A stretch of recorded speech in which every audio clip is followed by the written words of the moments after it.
Այսօր մենք կքննարկենք, թե ինչպես առավոտ գերաչիսկի մեթոդներով փրկեց Բարսային Նիչայից, գնացինք։ Բարսան Ժիրոնան հաղթեց 2-1 հաշվով, շատ դժվար խաղ էր, շատ վատ առաջին թայմ եւ միջին երկրորդ թայմ, Արաուխո Պռայմ, Պեդրի Պոտեր։ Կսկսենք ստարտովի սաստավից, Վոյչեխ Շեսնի վարոտներին,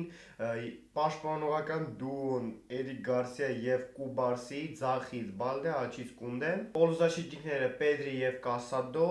ատակուющий պոլոզաշիտնիկ Դե Յոնգ, ձախից Ռեշվորդը, հարձակվող Տոնի Ֆերնանդես եւ աչից Յամալ։ Մենք հիմա շատ լիքը տրավմաներ ունեցող մարդիկ ունենք։ Ֆերմինը նոր է վերականգնվել, Յամալը նոր է վերականգնվել, Օլմոնը տրավմաստացել, Տորեմուզնը տրավմաստացել, Լևանդովսկին է տրավմաստացել, Ռաֆինյան է տրավմաստացել, Ժոա Գարսիան է տրավմաստացել ու Տեր Շտեգենը։ Շատ տրավմաներ ունենք, որոնք պետքա դզել, որտեղ տրավմաներով դժվար կլինի հաղթել։ Տոնի Ֆերնանդեսը դեբյուտիրը տարեց Բարսելոնայի Ասնանոյի սաստավում, Լա Լիգայում, շատ լավ դեբյուտ չէր, բայց վատն չէր, այսինքն իր առաջին խաղի համար նորմալ խաղաց, այսինքն դաժե մի քանի լավ պասեր տվեց, մի քանի լավ կասանյա ունեցավ։ Առաջին թայմի 15 րոպեն Բարսան ուղղակի ճազմում էր Ժիրոնային, շատ ուժեղ հարձակվողություն, որը բերեց գոլի։ Պեդրին պաս է տալիս Յամալին եւ Յամալը հետ է տալիս Պեդրին եւ Պեդրին